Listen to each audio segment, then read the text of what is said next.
Ah, Traveler and Paimon. You came. Yep, and it looks like we made it just in time. Although, can't say the same for the Cuckoosaurs. Bit of a low turnout, huh? Yeah, you'll see why soon enough. All right, get ready. 3, 2, 1, fly! Whoa! We're really flying! I feel light as a feather. I'm flying without a Cuckoosaur. These phlogiston wings are awesome! What's going on? Paimon can barely believe her eyes. How did they fly all on their own? The merchants we ran into that day were selling a product called phlogiston wings. It's a flying machine worn on the back. To operate it, you just use a handheld trackball that controls the flow of gaseous phlogiston. That's incredible. Yeah, if Natlan mass adopted this technology, it would revolutionize our mobility and responsiveness in times of crisis. Just think of the countless tragedies that could be averted.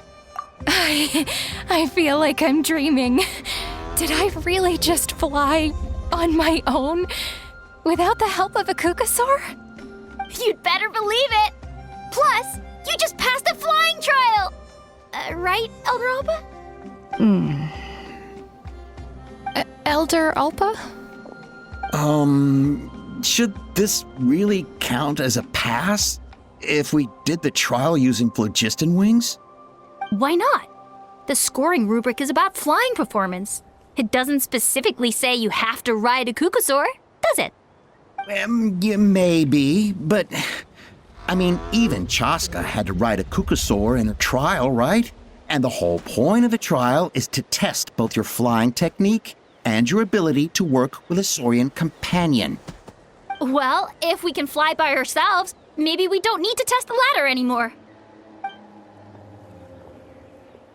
Chaska, Traveler, what are your thoughts on this new invention? You see? Even the Traveler agrees. I agree that they have strategic value, but I don't think it makes any sense to evaluate candidates by the current testing standards if they're using phlogiston wings. Why? Shunan finally mustered the courage to go through with this, and now you're saying it doesn't count? We don't have any experience using these wings in battle, nor is it immediately obvious how to incorporate them into the existing systems in our tribe. Taking a longer-term perspective, I think we need to start by getting thoroughly acquainted with how these things work. Then we can develop a new trial format with new assessment criteria, tailored to candidates using the phlogiston wings. You all raise valid points. But Chaska, while your proposal sounds perfectly reasonable, it would probably take years to put it into practice. We lost so many people in that war. These phlogiston wings could be exactly what we need to strengthen our forces and boost morale in this trying time. And as for real-world battle experience, there will be plenty of opportunities to gain that. I have high hopes for you, Junon. Huh? Hey, stop staring into space! Say thank you! Oh, thank you. Thank you, Elder Alpa. You have nothing to thank me for. Remember, the way you got your wings back was by relying on yourself. Oh, Elder Alpa! Bad news! Cuckoosaurs are attacking the merchants again! Again? Okay, everyone, stay put while I... Huh? Chaska?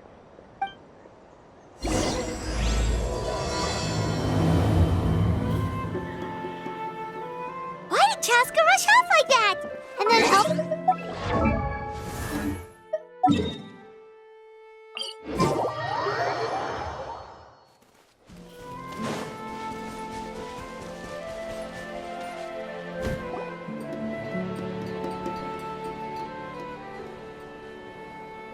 Oh, it's back! It found us again! Run! Get out of here!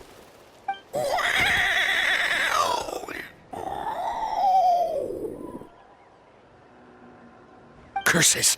She's really riled up this time! Hey! Stop running! We'll never outrun a creature with wings! Get back here and let's fight!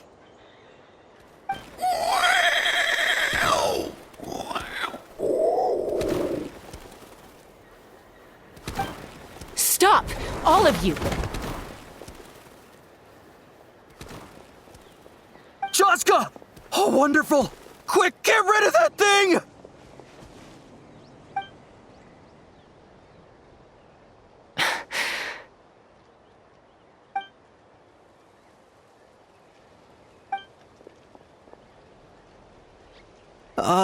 What's going on? Why isn't she doing anything? So it really is you, sister. Wait, sister? That Kukusaur is Chaska's sister?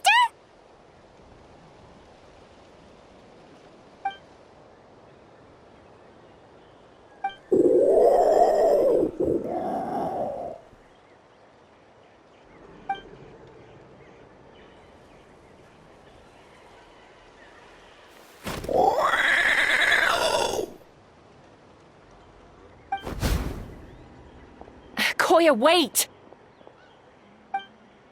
Is Chaska gonna be okay? Should we go check on her?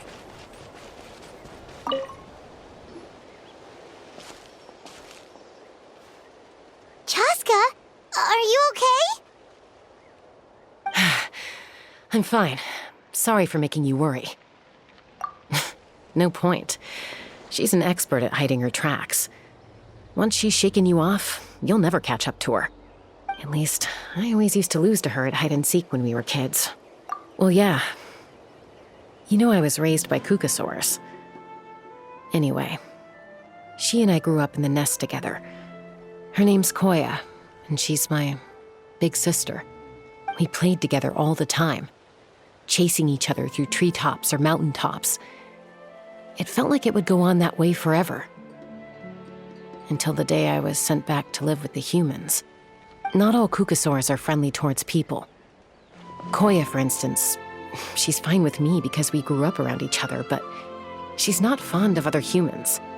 When Mom decided to send me away, Koya strongly protested, and after I left, she became more and more reluctant to interact with humans. Maybe she thinks that humans stole you away from her. It's a possibility, but in any case, we still stayed best friends at first. I had a hard time adjusting to life in the tribe. So whenever something went wrong, I'd run off into the wild and vent to Koya. Ah, so that's what Uncle Cusco was talking about. He said you seemed to prefer hanging out with Saurians to your own kind back then. Yeah, I did. But then, gradually, everything changed. With a new mom and dad, a new tribe, and Koichi, I started getting curious about these humans and made an effort to understand their behavior. The more time I spent with them, the less I spent with Koya. And then, one day, it was Koya's turn to leave the nest. She sought me out and asked if I was willing to leave the tribe and go live in the wilderness with her. As far as I can remember, that was the first time she ever approached a human settlement on purpose. So, how did you answer her? Well, I wouldn't be standing here talking to you if I'd said yes. No, I was torn. On the one hand, I'd already made up my mind to embrace my new family and accept my human identity. But I also knew that Koya wasn't a fan of humans, and I didn't want to disappoint her. She took my hesitation as an answer. She saw it as a personal betrayal, threw a huge fit, and then flew off. We hadn't seen each other since, well, until today. Not for a lack of trying, though. I tried asking Mom where Koya's new nest was so I could talk things out with her. But Koya had already asked Mom not to tell me where she'd moved to. It must be hard for Mom, being stuck between her two daughters. So I didn't press the issue. And I didn't go looking for her. If things carry on like this, I need to make sure I find her before anyone else, even if she doesn't want to see me. For now, let's bring the wounded back to the tribe and see what Mutota and Elder Alba have in mind.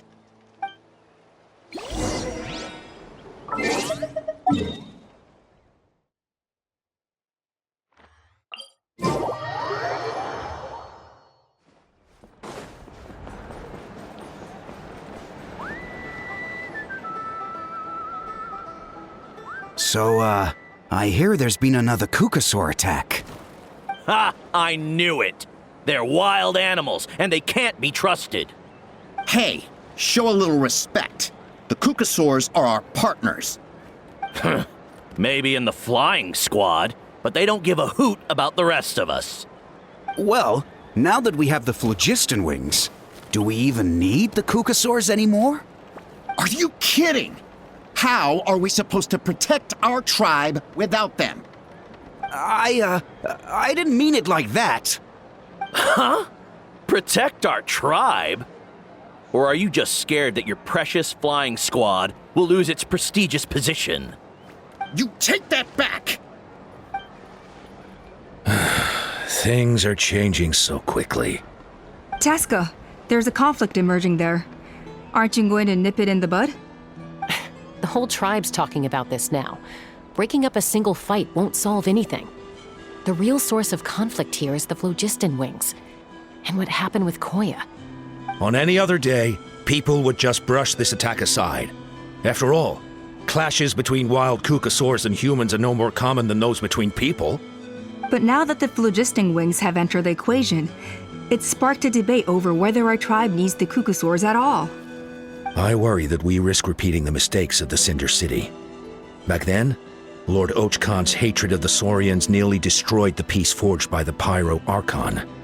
Chaska, to prevent things from deteriorating further, I'd like to task you with restoring peace to the tribe. I will. Traveler, you've already done so much for Natlan, and the Flower Feather clan has no right to ask more of you. But thank you. And don't forget about Paimon. Just leave this to us. This whole situation has unfolded so quickly that it's put us on a back foot. To tell the truth, it makes me a little suspicious. You think someone might have orchestrated all this? It's possible. Leave it with me. I'll look into it.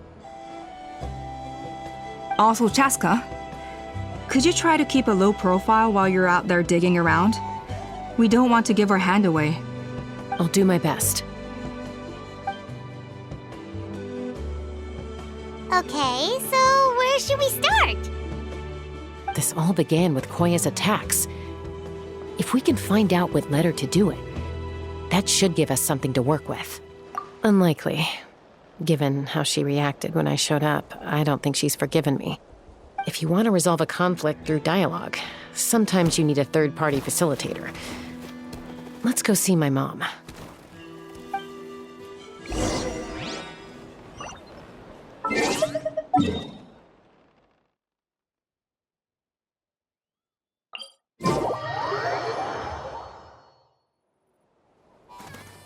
More speed.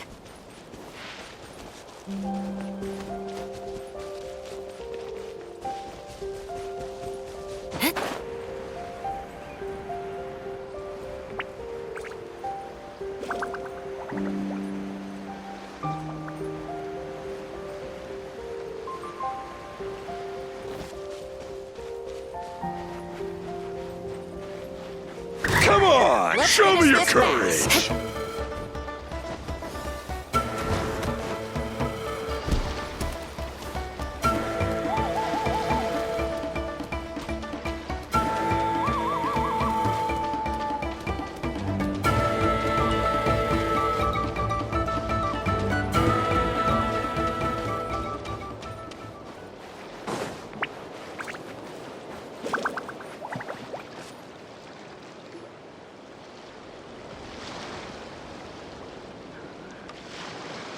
Wow, so this is where you used to live as a child? Mm-hmm. When I was little, we used to do this thing where I'd jump from the top of this tree, and Koya would fly over from the platform and catch me in midair. Or sometimes we'd both fly from the treetop together, and then after some aerial maneuvering, she'd throw me up onto that platform. After we got a bit older, we went to the nearby shores looking for even greater heights. Stop! You're gonna give Paimon a heart attack! Oh, really? I just thought it made a fun story. Then I'll share more with you when there's time. Anyway, Back to the matter at hand.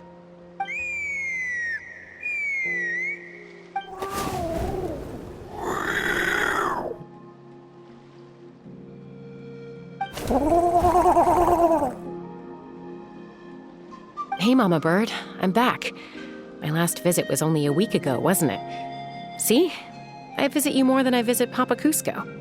I brought a couple of friends with me. These are the Traveler and Paimon. Traveler, Paimon, this is my mom. Her name is Chimpu. In the human tongue, anyway.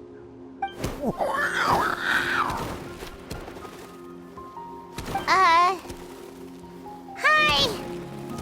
No, not really. I don't speak it as such, but I can sort of get the gist. Although only with Mom and Koya, since I spent my formative years with them. Even then, it's basically a best guess based on their sounds, body language, and expressions. Seems to work about 9 times out of 10, anyway. As for whether Mom understands me, I can't always tell. But somehow we still manage to communicate. Call it the family bond, I guess.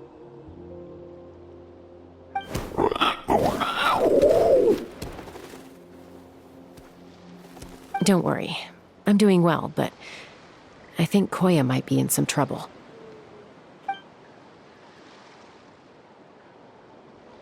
I know she's never been a fan of humans, but she's never deliberately attacked them before either. What's behind this sudden change? Does, Auntie Chimpu know anything? Doesn't look like it. Koya hasn't visited her in a long time. Then, could you please tell me where she's living nowadays? I really need to talk to her. If this animosity between her and the tribe continues, then the next time there's an incident, I don't know if I'll make it there in time.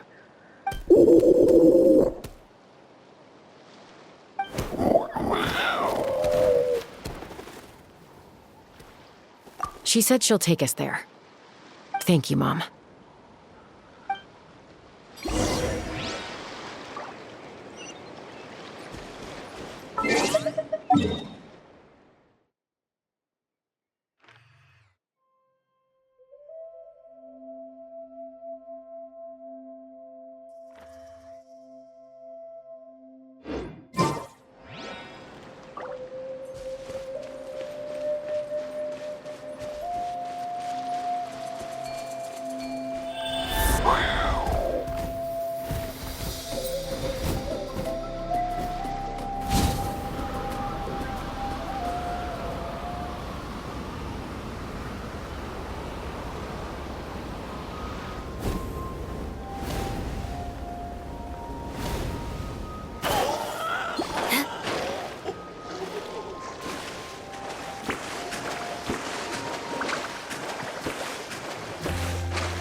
This is a really remote location.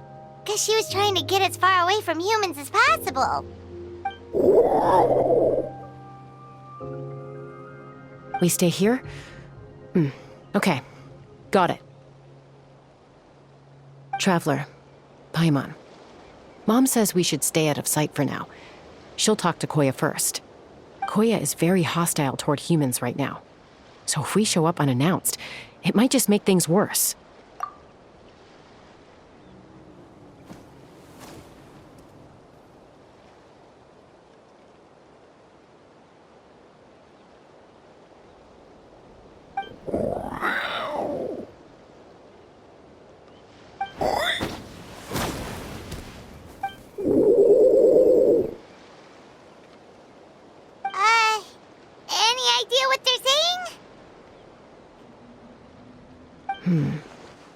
Sounds like things are more complicated than I imagined.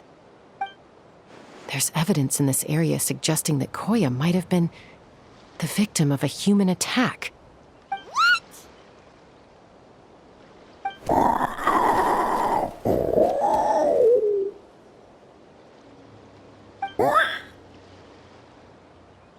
No! It's Chime, Koya's child.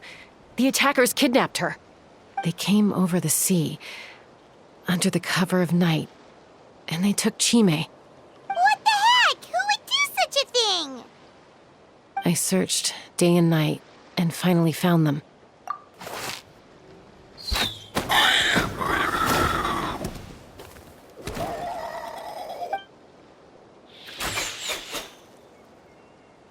Oh, yeah! T'Pol's contraption is working like a charm! Got her in one! Hey, there's another one! Wait, is that the one that got away last time? Who cares? Just get them all! T'Pol pays us per catch!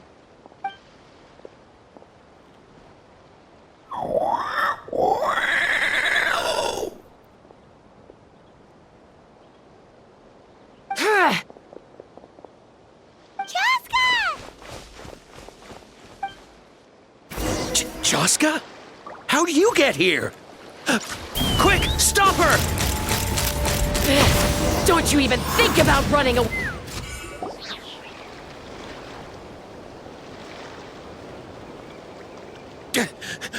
Don't come any closer, or I'll... Go, Phlogiston Wings! Take me out of here! Uh-oh, looks like it malfunctioned. This is bad. Mom and Koya are already injured. And if that thing explodes right next to them... Help! Elemental energy suppresses it! Please, someone! Get back!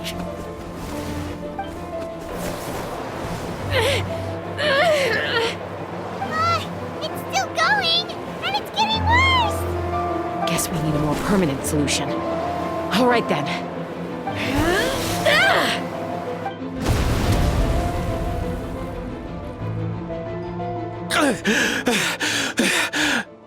That was too close. I thought I was gonna die.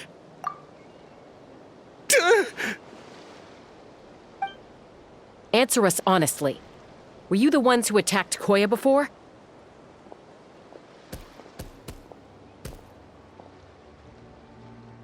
I am...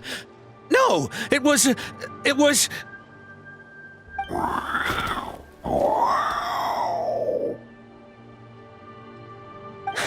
Well, she says it was you. Just tell me, who sent you here? It was T'Pol. He told us to catch all the wild Kukasaurs we can find. And he also said that this Kukasaur has become a thorn in his side, so it needs dealing with urgently. T'Pol? Huh. Sounds familiar. But where from? Well, he tends to send his orders in writing. He pretty much never communicates with us in person. When he does, he wears a mask to hide his face. And whenever we trade Kukasaurs for Phlogiston Wings, we deal with his henchmen. So you didn't even make those wings? All we did was slap some labels on them and transport them over here, to make them look like they're imported. To make it harder to trace their origins. I don't know, honest! Well, that's mighty convenient, huh? What about if I held a gun to your head? Would that change your answer? No need. I'm sorry. I'll tell you everything I know. T'Pol doesn't tell us much, but he always stresses that he wants them alive. So that gives us some clues. This is just a best guess, of course, but we suspect that the gaseous phlogiston stored in the trackballs is drawn directly from the Kukasaurs. What?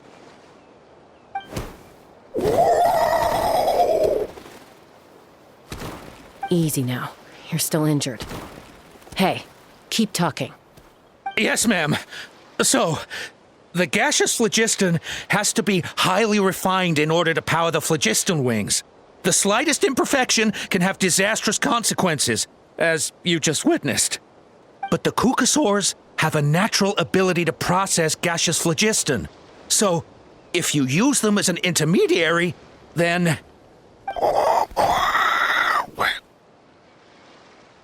That's enough. So the Kukasaurs you took, where are they now? T'Pol should have them. But no one knows where he's based, apart from him and his henchmen. We've tried looking for it ourselves, even followed them a few times. But we always end up losing track of them. Random thought. Maybe they're hiding up in the sky? T'Pol. T'Pol. I'm sure I've heard that name. Maybe it was... Chaska! Traveler!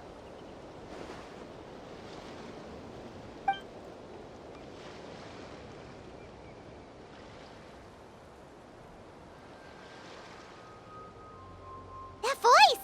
It's Alpa!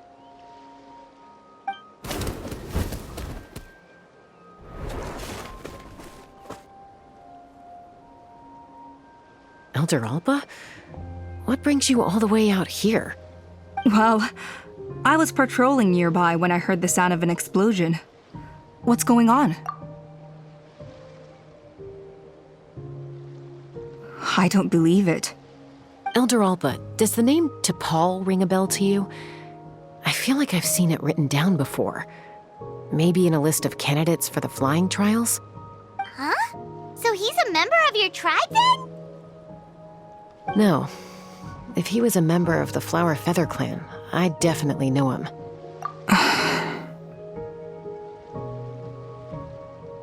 Now that you mention it, I do remember a young man from outside our tribe who came to participate in our flying trials once. You were away on a mission at the time, which is probably why you don't remember him. He was a craftsman from the Children of Echoes, but he'd always dreamed of soaring the skies, so he wanted to join our flying squad. The Children of Echoes. That's rare. But despite his best efforts, he unfortunately failed to pass the trial and gain the Kukasaur's approval. In the end, he went wingless and returned dejected to the Children of Echoes. Wingless, huh? Maybe he invented the phlogiston wings to get revenge on the Kukusaurs. Perhaps. Or maybe it's simply his way of dealing with his regrets over his past flying endeavors. Either way, it doesn't excuse his abuse of the Kukasaurs. I'm gonna take these guys back and expose the truth to the tribe. It's time for this conflict to end. Easy, Chaska. Remember what I said about keeping a low profile? The ringleader still hasn't shown himself, and this man's allegation about powering the phlogiston wings with Kukusaurs is only speculation. Bringing these men to the tribe now won't win over any current supporters of the phlogiston wings. In fact, it may even escalate the conflict further. After all, many are mistrustful of the Kukusaurs after recent events. Is that why T'Pol waited until now to try to capture my sister? I don't know. I mean, he did tell us to spread negative rumors about the Kukasaurs and slip some Mora to anyone opposed to them, but... But Koya only attacked humans because they stole her child! Nevertheless, we will be hard-pressed to change people's minds while emotions are running high. Unless we have irrefutable evidence. Bravo! My thoughts exactly. In the meantime, leave these men with me. I'll escort them back to the tribe. I'll take the other members of their crew into custody, too. They won't get another chance to stir up trouble. Fair enough. I guess finding T'Pol is gonna be the key to resolving this conflict. Let's hope the Children of Echoes have some info on him.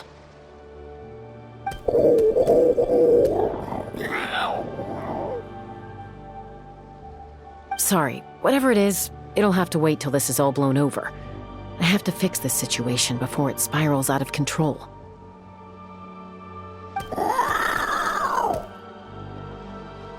Mom, sis, rest up and get well soon. I gotta fly.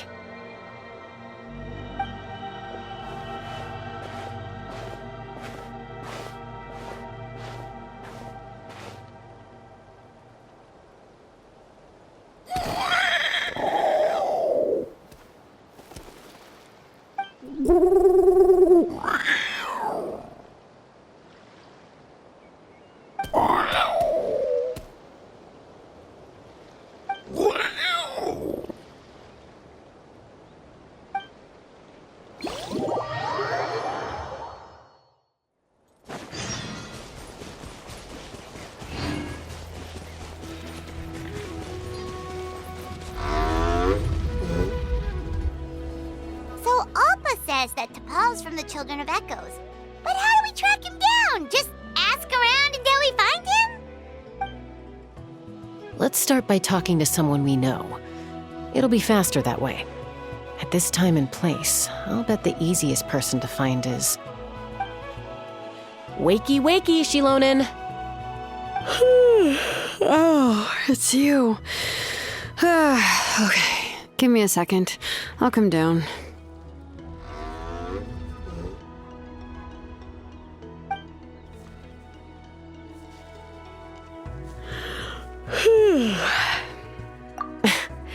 I climb trees to fly further and see farther.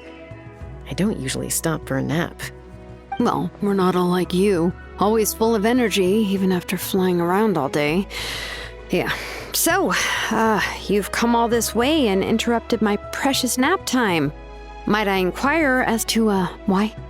I'm sorry, Shilonen, but it couldn't wait. Does the name T'Pol mean anything to you? He's a craftsman, apparently. Huh. T'Pol. Yeah, that rings a bell. I think that's Puma's child. Nope, I'm afraid you're a few years too late. Why are you looking for him?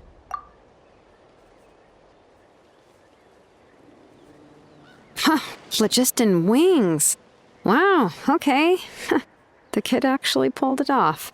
Well, looks like, no more rest for me today. Pulled it off? You mean he's tried making something like this before? Yeah, he started trying to build a flying machine right after he got back from the Flower Feather clan. So right after he went wingless, then. Was this flying machine anything like the gun you made me? You mean your gun that's harder to tame than the proudest Kukasaur?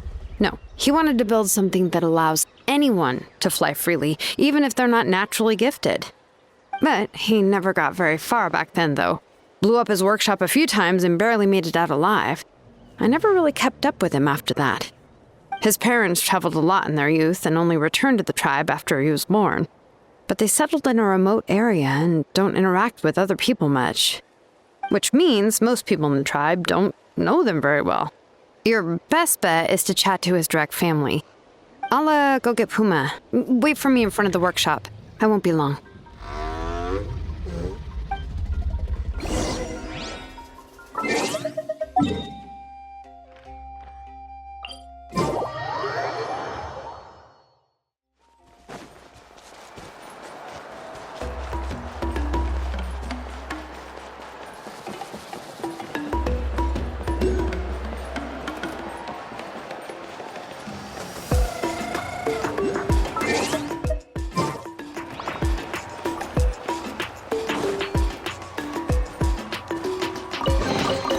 I can put these to good use.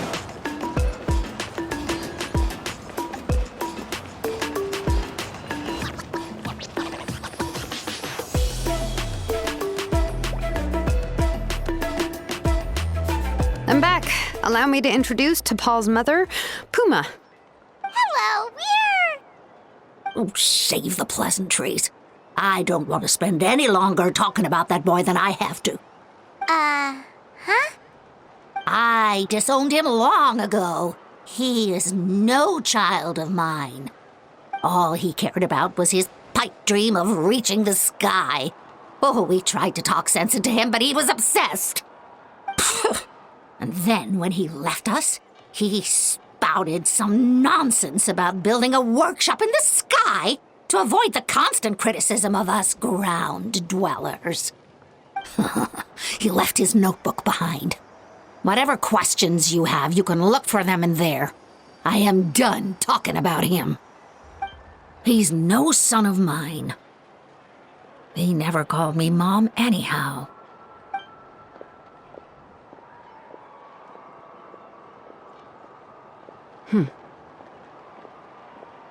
Wow, they've really fallen out. Paimon sure wasn't expecting that. Her husband, T'Pol's father, he passed away recently, and T'Pol didn't even bother to show his face at the funeral. If you ask me, that was probably the final straw for Puma. I'll go keep her company. If there's anything else you need, just come and find me. Thank you. Okay, So this notebook is the only lead we've got now, right? What's in there?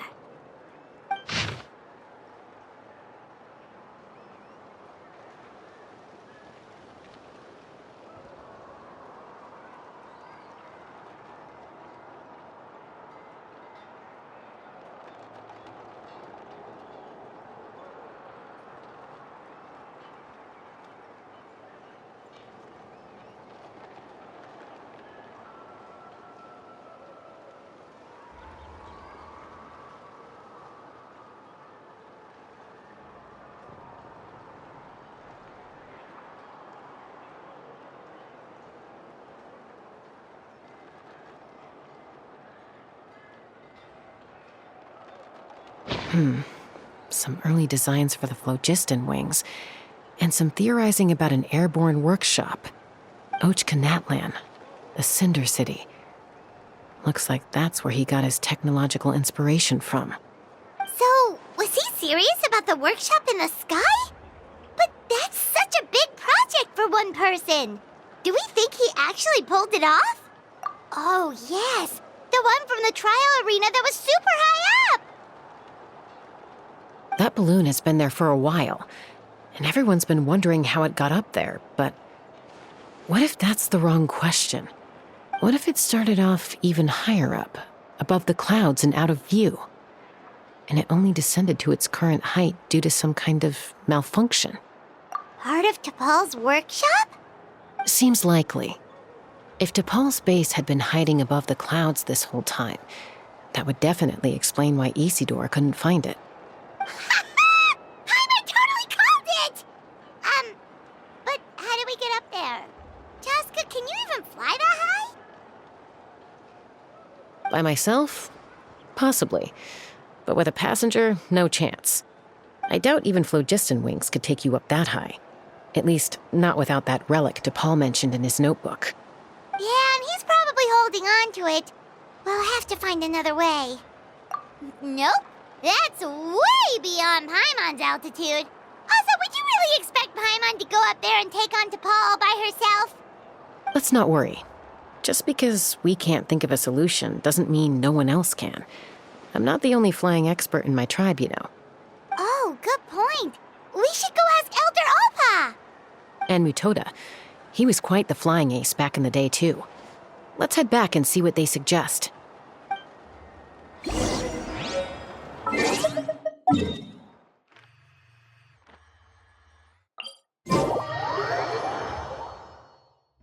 More speed.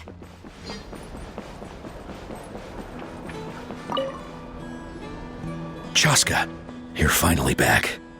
Things are getting really tense in the tribe. Have you made any headway with your investigation? Some people even think we arrested the merchants just to support the flying squad and crack down on the phlogiston wings. We found some promising leads, but there's a major obstacle standing between us and the irrefutable evidence we need. A relic from the Cinder City? So Ochkan's still managing to sow discord, even after all these years. An airborne workshop and a hot air balloon above the trial arena. And that's where you're trying to get to now? Neither phlogiston wings nor a Kukusaur can take you that high up. Do you really think that's where T'Pol is hiding? You know what? There might just be a way. Really? Do you still remember those spouts in the arena? When they were all blocked, the gaseous phlogiston was trapped and unable to flow. But now, it's flowing freely. If we were to block them up again... You mean all of them except the one at the very top of the arena? To build up the pressure there? Precisely. With all the gaseous phlogiston flowing through one spout, it would create a high-pressure wind current. And then we just ride it up into the sky! Yes, it has its risks, but with Chaska's abilities, I think she could manage it. It's an extremely risky approach, but I agree that it's feasible. If you want to give it a try, check with Inkanak at the trial grounds. She can explain how to block the spouts. Chaska, if anyone has a hope of seizing this evidence from the high heavens, it is you.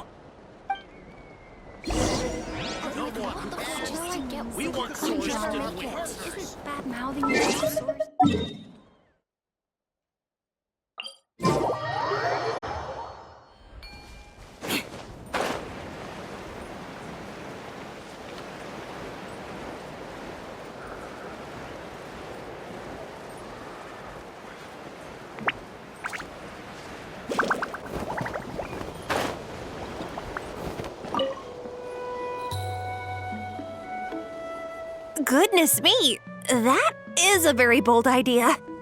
Maybe so, but we have to act fast. What's the quickest way for us to block off the spouts? From a technical perspective, I'd have to advise taking some measurements and carefully planning this out first. But I'm guessing that's not what you want to hear. Then we'll have to take the rough and ready approach. See the solid phlogiston over there? Our prior inspections revealed that some kind of stable structure has formed inside, making it highly damage resistant. It's not without its weak points, but unless they're all struck at the same time, the structural integrity won't be threatened. So, what happens if we do strike them all at once? It'll collapse. Okay, I see where you're going with this. Yeah, you got it. As long as you hit all the weak spots at once from the right angle, the solid phlogiston will fall right on top of the spout and block it up. You're right about rough and ready. Sounds like my kind of plan.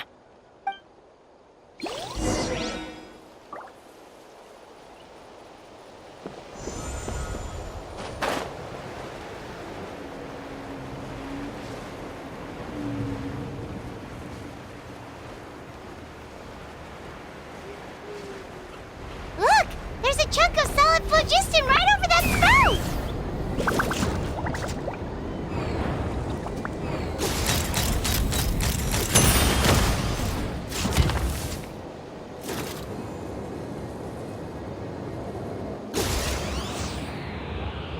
Open fire!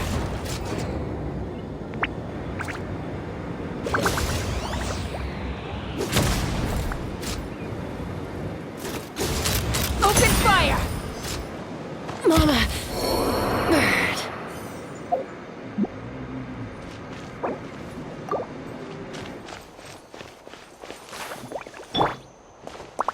Let's fly!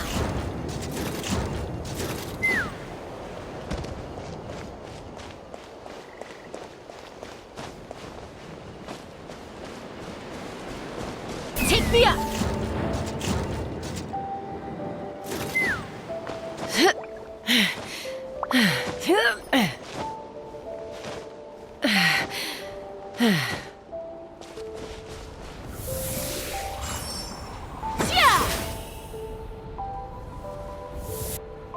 Let's fly! Locked on!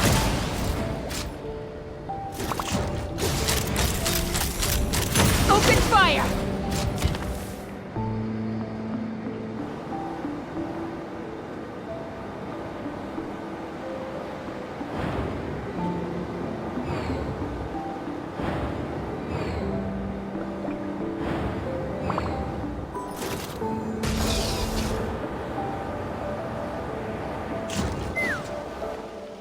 It actually worked! But wait, how are Paimon and the Traveler supposed to get up there? Koya can give you a lift. She's actually been following us this whole time.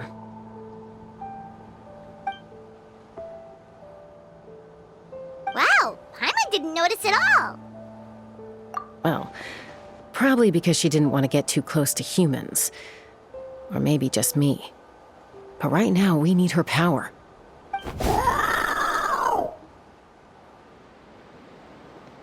Whoa, you didn't even have to summon her!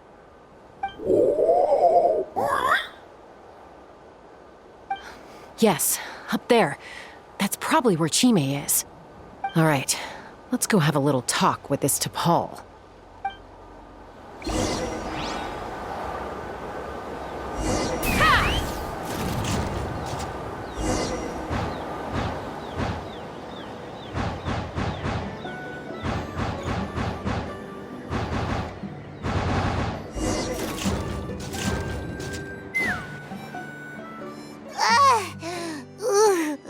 Paimon's never flown that fast before. She feels so ready to throw up. Aha. just as I thought. It might look like a regular hot air balloon from the outside, but up close, it's clearly been heavily remodeled. And sure enough, it only descended below the cloud line because the custom-built machinery malfunctioned. I should be able to figure it out with DePaul's notebook.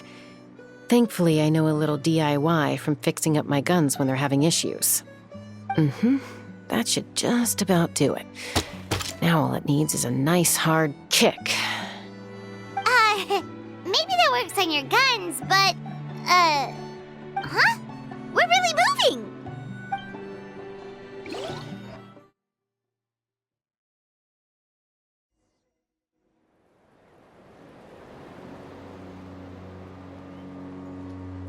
Here it is! The workshop in the sky! Oh, you gotta see it to believe it. Makes you wonder why DePaul even bothers with phlogiston wings when he has tech like this. Well, according to the notebook, the platform beneath us runs on components from the Cinder City. Those can't be mass-produced. Also, I have some doubts about its mobility after seeing how it moved just now. For someone like DePaul who dreams of flying freely, this definitely doesn't cut it. But if he's got that relic, he should be able to make a set of prototype wings for himself, right? Why bother making a whole flying workshop so he can mass-produce them? But this doesn't add up. If he's already achieved the power of flight, then he must have bigger dreams we don't know about. But what?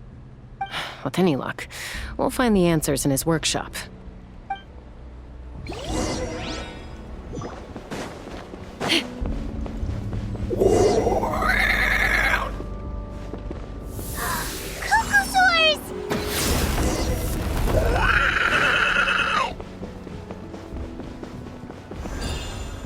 Take me up!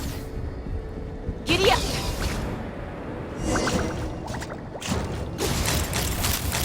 Locked on! Why won't it fly away like the others? Is it... She's still breathing, but barely. By the looks of it, DePaul was using these cages to extract phlogiston from the Kukasaurs. Once a Kukasaur is drained of phlogiston, it becomes too weak to move. We'll have to come back for these ones after dealing with DePaul. Let me see. Looks like a record of his phlogiston research. Log number 330. With the support of... I was finally able to launch the airborne workshop. Even though it relies on the relic for 80% of its power supply, I've at least taken the first step. Log number 348. Research on the relic is progressing well. I should be able to replicate the technology and scale up production very soon. Has proposed a name for this groundbreaking invention: the phlogiston wings. I think I'm getting close. Soon I will achieve my dreams. Log number 377. Encountered some issues with the new smaller model phlogiston wings. The gaseous phlogiston showed some volatility during the refinement process. Thinks we should proceed at a more cautious pace with the refinement experiments. But after so many past failures, I have to prove that I will succeed this time. Log number 114. Ran an experiment using Kukasaurs to refine gaseous phlogiston. It was a success. Log number 117. I've started recruiting merchants and hunters to capture wild Kukasaurs. Log number 121. Major breakthrough in the efficiency of phlogiston yield. Huh? So many parts have been crossed out! Yeah, probably the contact he alluded to in his other notebook. Guess he has a benefactor. Did anyone else notice how the numbering system in this notebook suddenly changed halfway through? We haven't got time for textual analysis, I'm afraid. Grab the notebook and let's press on.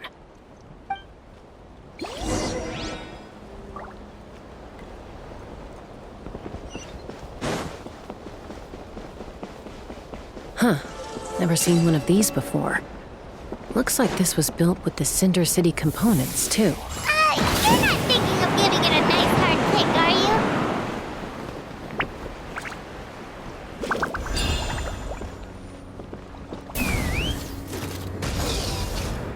Whoa! What's that mechanism doing? It's asking for a nice hard kick where it hurts. Aim for the weak spot.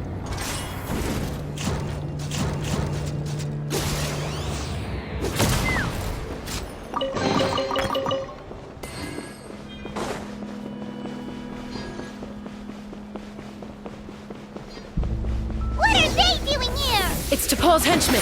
He must have brought them here using the relic in his prototype wings. Watch out!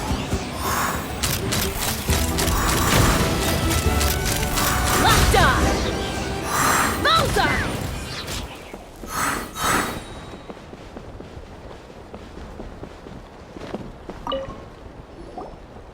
Hey, look here! More of T'Pol's notes!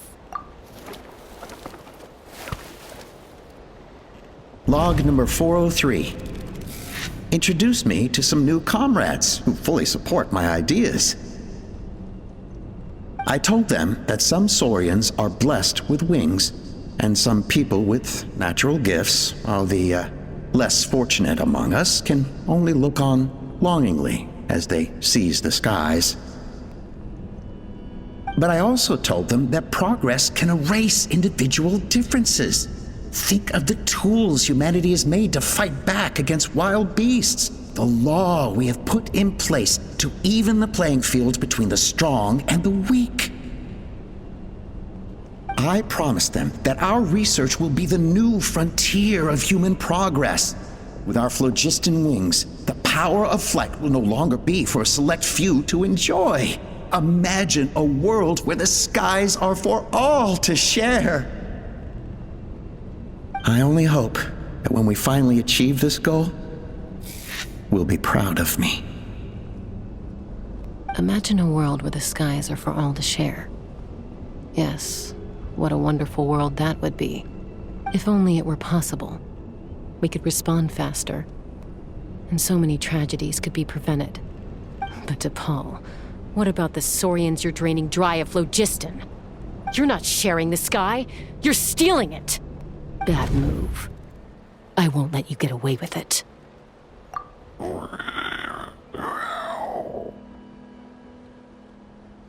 I'm fine. Let's keep moving. I don't think we'll find anything else here.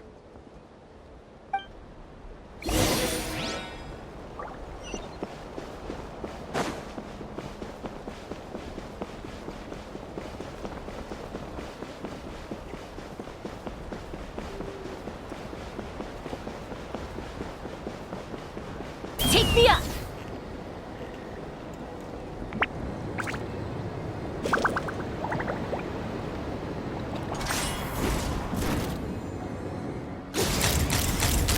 Open fire!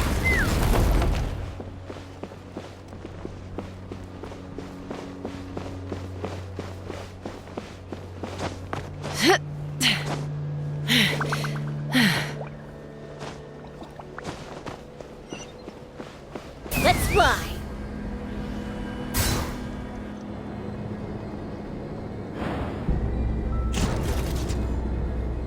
Giddy up!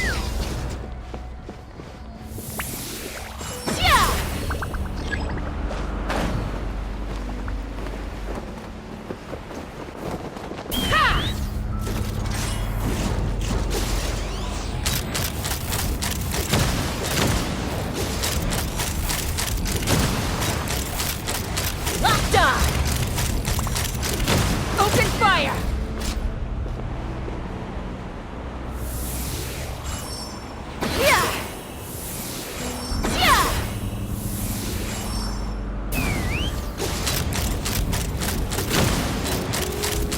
Locked on!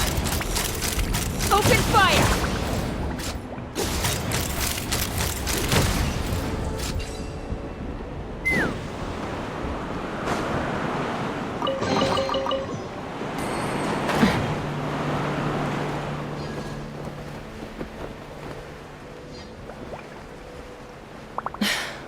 I can't believe he captured so many Kukasaurs. But right now...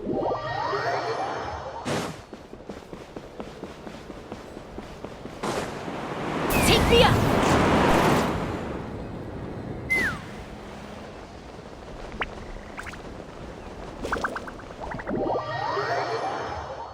Let's fly!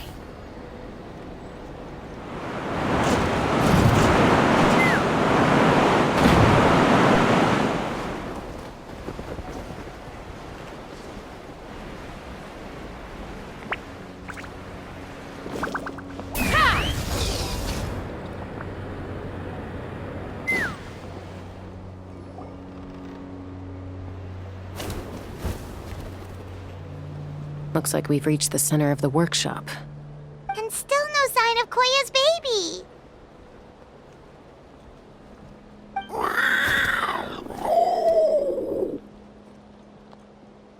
Let's search this area for now.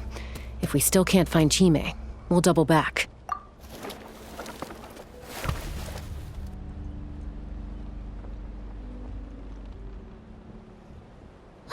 Chaska, Traveler, come quick!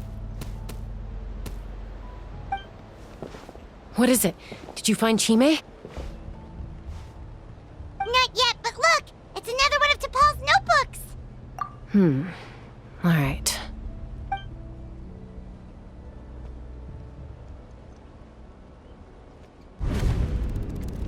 Log number 428. We decided to restart the experiments on phlogiston refinement, but without telling. This is the final obstacle to the success of the Phlogiston Wings project. We cannot fall at the last hurdle. Log number 436. Earlier today, suggested using cucosaurs as an intermediary to extract refined phlogiston. It's certainly feasible, but... Anyway, as long as our secret experiment succeeds, I'm sure won't bring it up again. Log number 443. We will conduct the experiment tomorrow. Birthday is coming up, so hopefully we'll have a birthday surprise for her. Log number 444.